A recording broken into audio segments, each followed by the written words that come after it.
मंत्री, आमदार, खासदार ह्यांच्या बातम्या कुणी पक्ष फोडला, कोण कुठल्या पक्षात गेले, ह्यांनी आमच्या आयुष्यात काहीच फरक पडत नाही सामान्यांच्या. सामान्यांना काय पाहिजे?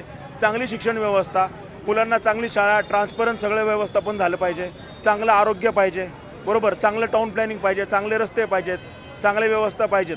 सामान्य माणूस स्वतः कष्ट करतोय, मनगटात त्याच्या दम आहे, तो पैसे कमवतो, तो स्वतः जगू शकतो. पण सरकार नको ते नियम लागू करतं, नको ते योजना लागू करतं, भरमसाठ पैसे नाही तिकडं खर्च करतं, शिक्षण व्यवस्थेला पैसा अजिबात देत नाही आहे, आरोग्य खातं पूर्ण उलतं पालतं झालेलं आहे, ह्याच्यावरती कुठंच लक्ष नाही आहे.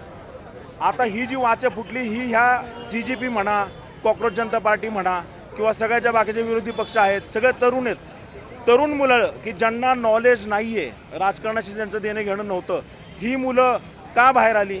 कारण ते स्वतः त्यांना प्रॉब्लेम फेस होतोय आणि त्यांनी बघितलं की अरे आपल्याच मित्रांना, भले ते माझ्या वर्गात नाही आहेत पण त्यांना मारले, म्हणून ती मुलं सगळी रस्त्यावरती आली. आणि ह्या मुलांना राजकारणाशी देणं घेणं नाही आहे. आंदोलन केलं आणि त्यांना पाठिंबा देण्यासाठी प्रत्येक राज्यामध्ये, प्रत्येक शहरामध्ये जी तरुणाई सगळी रस्त्यावरती उतरली, सगळी शहरं जाम केली. त्याच्यामुळे सरकारला हा निर्णय घ्यावा लागला आणि हे खूप मोठं यश म्हणावं लागेल. पण ह्या यशामध्ये हुरळून न जाता आता जी काही सगळी टीम तयार आहे, सगळ्या मुलांचे आता जे संपर्क झालेत, जसं आता मी पण बऱ्याच मुलांना ओळखत नव्हतो. ओके, मी इंदापूरचा आहे, पण पुण्यामधले ऑल ओव्हर म्हणजे जिथं जिथं सगळी मुलं आहेत शहरातले, आता सगळ्यांच्या आमच्या ओळखी झाल्यात.